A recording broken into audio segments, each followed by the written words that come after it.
Thanks for joining us. This is Notepad. I'm your host, Ibrahim Sani. This is a segment, we're calling it Economics for Elections. And of course, this is a GE15 special segment. We're going to be doing more of this because we want to capture some of the key ideas and policies that will shape our country in the years to come following this particular election cycle.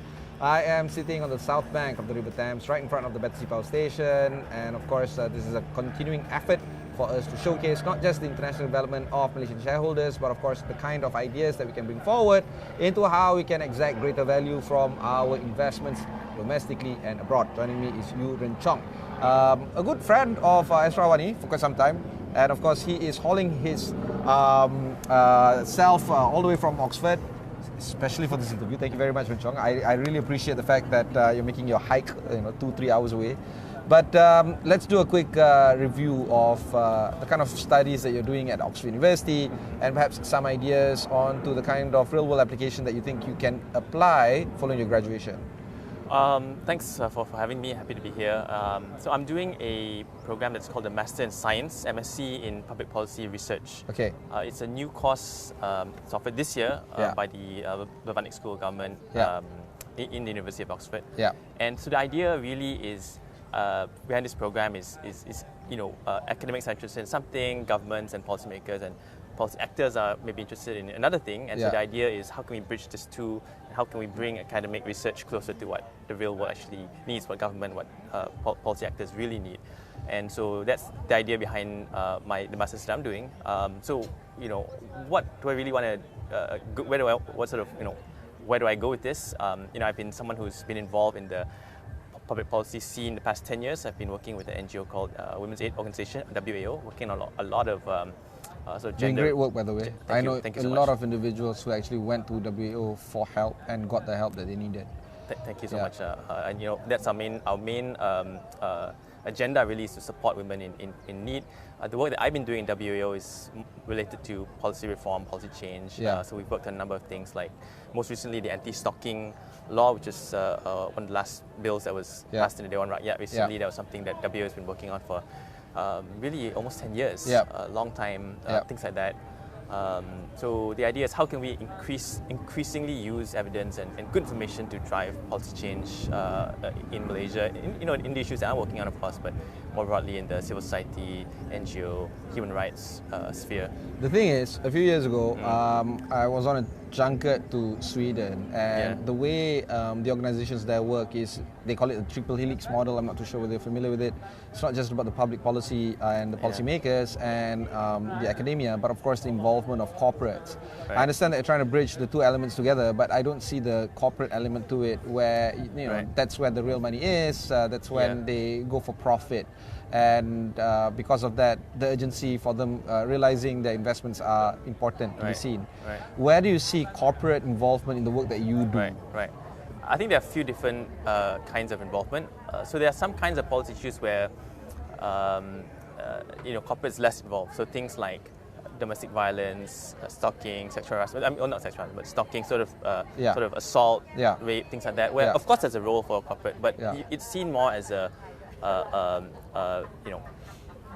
private behavior that the government needs to use some kind of force or coercion to come in and say, hey, let's not do that. Of course, corporates have a huge role to play in terms of making sure that their people are sort of safe, their people are aware, and they may want to have some CSR or public contribution that's maybe outside the scope of their work. So that's sort of one area where, and in that area, how we collaborate as corporates is, of course, number one, NGOs operate through a non-profit making. So we do operate through foundations, grants, and so on from a lot of partners from the private sector, and I think quite relevant today. At the opening of this Battersea power station, of course by Sam Darby Properties and SP Setia and PNB and EPF. I don't want to not mention them. They're going to be remiss if you don't mention all of them. But yes, just in particular for us, we've been working with Yayasan Sam Darby for the past more than 10 years. Of course, Properties is one of the component companies that supports Yayasan Sam Darby. So that's one way corporates can get involved, and we've been fortunate to have that involvement from Yayasan Sam Darby and other companies. Another kind of policies issues you may think of as those that are closer related to companies, that involve companies directly. So, for example, sexual harassment, discrimination in the workplace. So these are things that are not exclusively workplace, company matters, but a lot of it is sort of related to companies. So for example, sexual harassment. The number one place where sexual harassment occurs is the workplace. Yeah. Of course, other places, universities, colleges. Yes, but when it comes to a ratio, for instance, or percentages, right, definitely. So, about a fifth or a fourth of sexual harassment cases in Malaysia, based on surveys that have been done, happen in the workplace. Yeah. So you cannot escape the involvement of companies, and companies need to, and if they want to have a workplace that is safe and conducive and productive, they should also be involved in. So we've seen that happen through the development of the Sexual Harassment Act, for example, where companies also are giving their feedback. Companies are trying to go in and raise awareness on, the law, but also on additional things that a company can take to eradicate and handle sexual harassment in their workplace. Okay, let's get to the crux of it. Hard to believe, but that was the prelude to the conversation that we're going to have. But generally speaking, the reason why I really want to talk to you is because there has been a whole idea of economic fatigue, poll fatigue, and many others.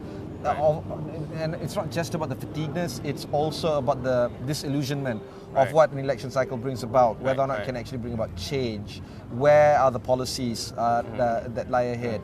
I did a quick dipstick test on the Malaysians that are here. And perhaps for those of you who are wondering why are there so many Malaysians here at Better Sea launch, is because it's being supported by the Malaysian shareholders. And I was asking them, are you excited about the elections? Are you looking forward to it? Not many people are. Not many people are saying that this is just yet another election that might not necessarily bring about change. Do you share that kind of pessimism, or is there something optimistic that you're looking at when it comes to this particular election cycle, and how the economic policy is going to bring about change from this particular election? For me, it's not really about being optimistic or pessimistic. It's a realization that elections do matter, and elections do have the power and the to reshape, of course, our political landscape, and then that has consequences beyond. So just to give an example, what happened in the last election, I don't think anyone would say that at that moment, at that time, it brought a huge amount of sort of change in of course, the political makeup itself, but as someone who's been involved in the policy scene, I saw firsthand how the political scene was shaken up. All of a sudden, politicians who just came into power wanted to do everything, so many things. They wanted change, they wanted reform. And of course, that was tempered by political developments subsequently.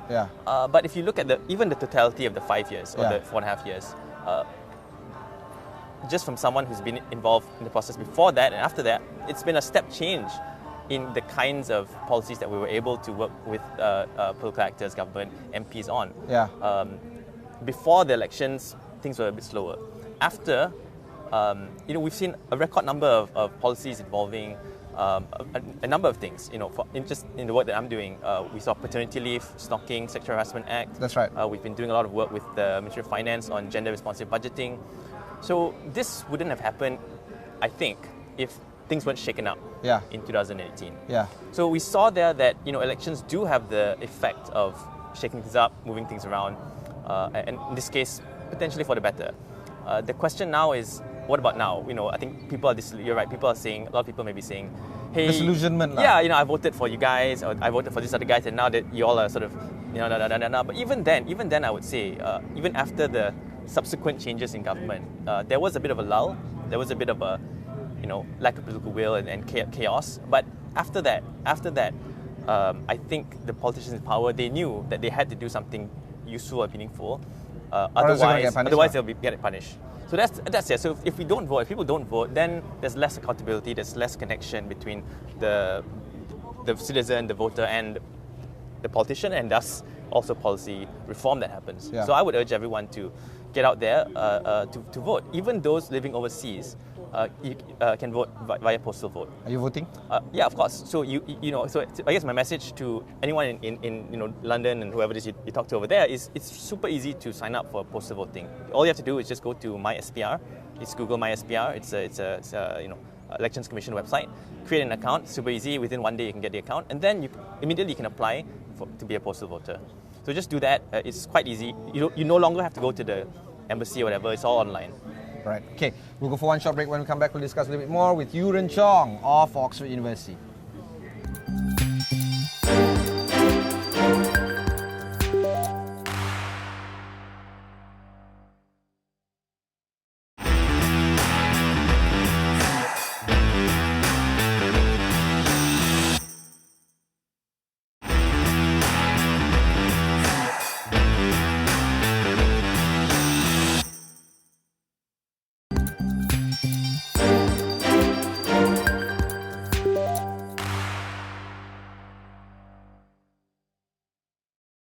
Thanks for staying on with us. This is the economic impact of elections, a new segment on my show, Notepad with me, Ibrahim Sani. I am enjoying the beautiful autumn weather of London. We're, 10 degrees maybe? Yeah, so 10 degrees Celsius, fantastic weather to have. Very thoughtful and meaningful conversation. Joining me in this conversation is Yu Ren-Chong, postgraduate student at Oxford University.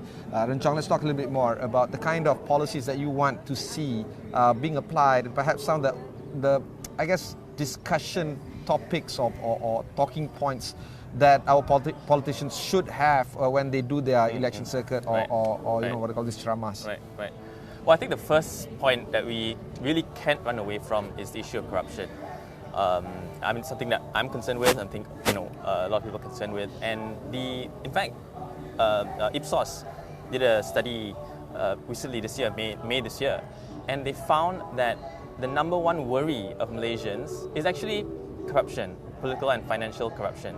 53% of Malaysians said they were worried about corruption. The highest concern, and much higher than the second, which was the issue of unemployment, also quite important. Yeah, all that is actually secondary. Corruption is number one. Corruption is number one. As the biggest concern. So we can't run away from that. You can't run away from that. It's number one, and has been number one since Najib, took a bunch of money from us.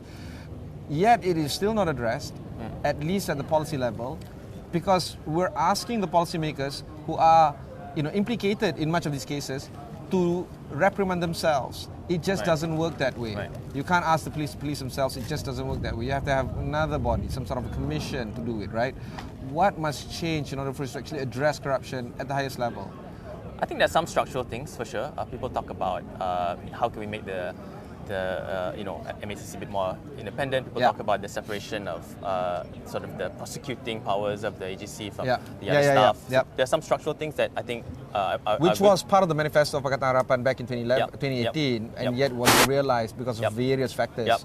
So I think that's one thing, the structural issue. The second really is just the political will. And the question really is who or which coalition has that will to actually move forward on corruption, and which has sort of, the opposite. And I think, we can say that there's clearly been one particular coalition that sort of campaigning on the idea that if we lose, we're going to be in trouble.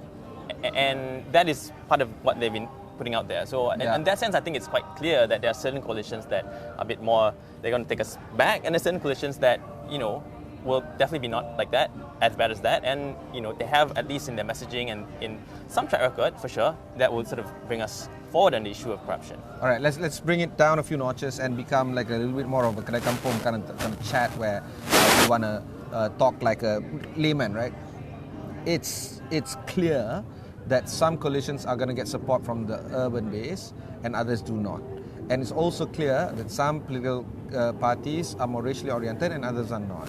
And because of this, the possibility of having a hung parliament is real. Neither of us are political bandits, I just want to preface that. But the shake-up might not, in terms of the results of the election, might not necessarily be as dramatic as one would think it would be. That's my thesis. Do you share that sentiment? I think at this point it's hard to say. For me, as just like a normal Malaysian voter, and I think the important thing for any Malaysian voter out there is you just have to go and vote. Like what can you do now? You can just you can't do anything. You can't do much about it. Like when that happens, then hopefully the politicians will come up with some arrangement that works for and reflects the mandate. That best reflects the mandate of whatever the election results is. But for now, you just have to go and vote. Even if you're from Malaysia, of course you have to vote. If you're overseas, and there have been some rule changes to the postal voting actually, which make it easier to vote via post. So number one, everything's online, so that's good. Number two, if you no longer have to show that you've been back to Malaysia for 30 days in the past 5 years. So if you're some Malaysian fellow who's been living in London or wherever for the past 5 years, maybe you don't have a record, you went back to Malaysia, whatever it is, you can still vote. You can still apply for vote.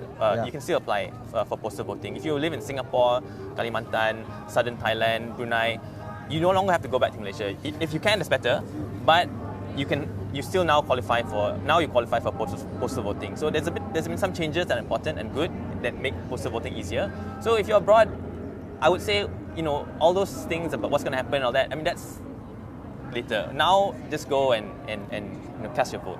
So, Ren-Chong, part of the role of organizations like the WAO and many others are actually quite critical, but don't necessarily get the necessary funding from, say, the ministries or even corporate support.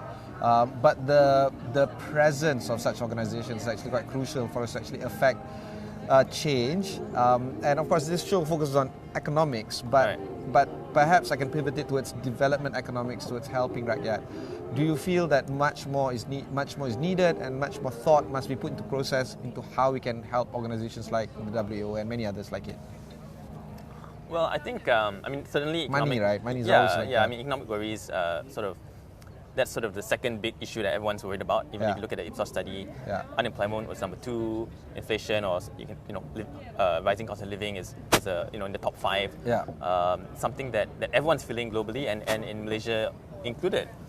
So really the question is what are the larger sort of economic policies that the government is doing to alleviate? Then that's maybe a conversation to have with economists and so on. In terms of NGO sector itself, helping the NGO sector, it's a bit tricky because on the one hand, if you're talking about there's some kinds of NGOs who are service oriented. So you go out and deliver maybe aid, deliver food baskets, provide counselling, provide critical services, including WO. We provide shelter services, counselling service, hotline services, social work, case management services to survivors of gender-based violence. So all those things are, you can imagine those things are things that the government really wants to do as well. And it's part of the mandate of the government to do some of those things. And so a model that we should go towards is really increasing government funding for these kinds of organizations that deliver services. So if it goes many different countries, Singapore, different parts of the US, even here in the UK, a large proportion of funding for these kind of NGOs comes from the government, maybe about half or so, compared to here, which I think maybe below 5%, below that kind of so that is I think a model that we really need to go to. Of course, there's other kinds of NGOs that are sort of more advocacy oriented, and then for competitive interest reasons, you probably don't want to be funded too much by the government. At the risk of sounding a bit tone deaf, we need to talk about women issues, and of course, every single conversation that it comes to building policies must inculcate that element as well. In my recent conversation with the MP, or the former MP now, of Pematapau, YB Nur Izzah, she was talking about how women issues, at least in how we govern ourselves, is set aside as that is the issue, and then let's talk about business rest, right? When it essentially should be inculcated across. Where do you stand on this? No, that's exactly right. When we talk about what are... It's not a bucket that needs to be addressed by itself. And when you talk about gender issues, so really the main thing really is gender mainstreaming. So the idea is when we look at a budget, for example, government budget, it's not about saying here's X% for women or here's X% for programs, and that's important too. But the main thing is to look at the overall budget and say, hey, we're building a sports facility in this daerah. It's a futsal court, for example. So then the question is, okay, is this something that mostly boys and men will use, or girls and women? So then you may think, maybe girls and women are interested in other sports, or maybe they could be interested in futsal, but we just need to do these other things like trainings and events and other kinds of things to encourage women and girls to also participate in futsal. So then the final design that you come up with, okay, maybe let's have a futsal thing and some other sub-programs to ensure that we try and promote women and girls' participation in that sort of sports facility. So that's the idea, really, to look across all policies and ensure that is this policy going to be working for everyone?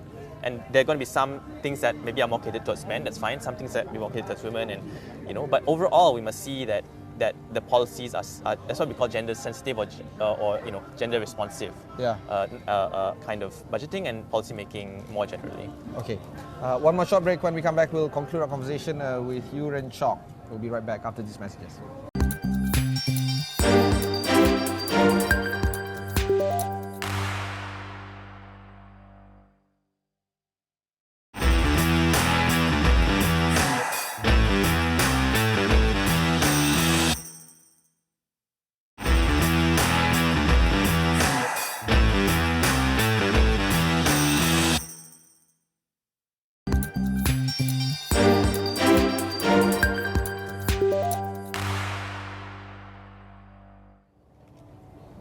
Thanks for staying on with us. This is part of the special election segment that we're running on my show, Notepad. It's called Economics in Elections. And of course, we want to learn more in terms of how the developmental economics is going to impact our social changes and how this is going to impact the conversation during this election cycle.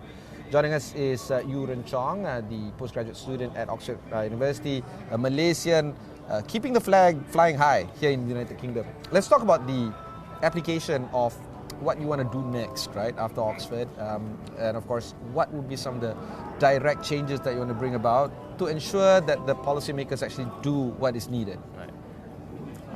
I think the first thing to do is, just pivoting away from GE15. The outcome of GE15 is definitely going to set the stage, set the tone for any kind of policy making in Malaysia for the next few years. So I think a lot of it depends on that. But regardless of that, I think there are some key issues, key things that related to my work that I've been doing in WAO that we definitely want to push forward. I think the first is really to look at, we have made some progress. We've made some progress in the past few years on gender-based violence issues. So the most recent example would be the passing of the anti-stalking laws. Yeah. So that still needs to go through the Dewan Negara and Gazette and so on. But really the next question is, and for that and related laws like the Anti-Sexual Harassment Act, which has already been passed by the Dewan Negara and so on. So there are a number of things that have already been sort of passed or going to be passed. And the government really needs to look at, and mind you, these are issues that Malaysians really care about. I mean, in fact, if you look at the Ipsos study that was done this year, and when we sort of look at women's issues sort of in a compartmentalized way, the top issue that Malaysians were concerned about was sexual harassment. And sort of, so by far, sexual harassment. So these are things that any government needs to really make sure they deliver on, because these are things that people care about. So Sexual Harassment Act, stalking laws, and some other things. These are things that have been passed at the legal stage, or going to be passed at the legal stage. The next, what's important is, are these going to be realized on the ground? So what does that mean? We need to look at action plans. We need to look at trainings. We need to look at resources and sort of, are there enough officers? Are they well equipped? We need to look at how we're monitoring them. Do we have a committee and sort of people talk about committees, but actually are quite important sometimes to review and monitor and improve the implementation of these kinds of policies. So that's number one. I think the second one is really looking at what are some key things, sort of game-changing policies that need to happen. So number one, I would say, is the issue of what we talked about earlier, sort of mainstreaming gender. Mainstreaming gender. So that needs to be a focus effort by the Ministry of Women, but also by sort of more centralized ministries, Ministry of Finance, Prime Minister's Office, Prime Minister's Department, and so on, to really look at how are we looking at all our policies and how are we ensuring that they are sort of gender responsive. I think that is probably the most important thing. The second, I would say, is the issue of childcare. And why do I say the issue of childcare?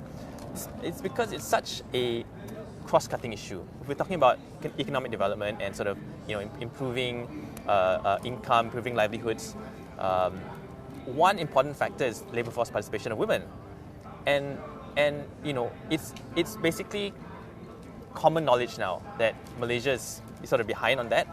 Maybe about a bit over 55% of women are in the labour force compared to about 80% of men. So, and that's quite bad if you look at a global scale. So it's accepted. Policymakers accept that yes, there's a huge gap. We need to improve it.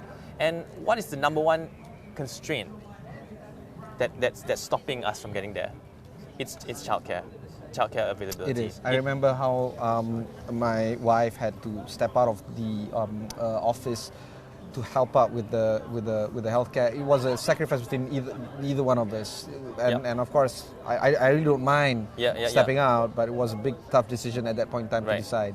And this is an ongoing story for generations now. Yes, and in fact, with no solution in sight. Exactly, and if you look at some analysis done by people like Kasana Research Institute, they find that this is a bit maybe 2018, 2019, but a bit dated, but it's more okay. than 2 million women are out of the labour force because of household and family duties, and the number one part of that is childcare duties. So, and compared to about 70,000 of men, so which is a huge difference there.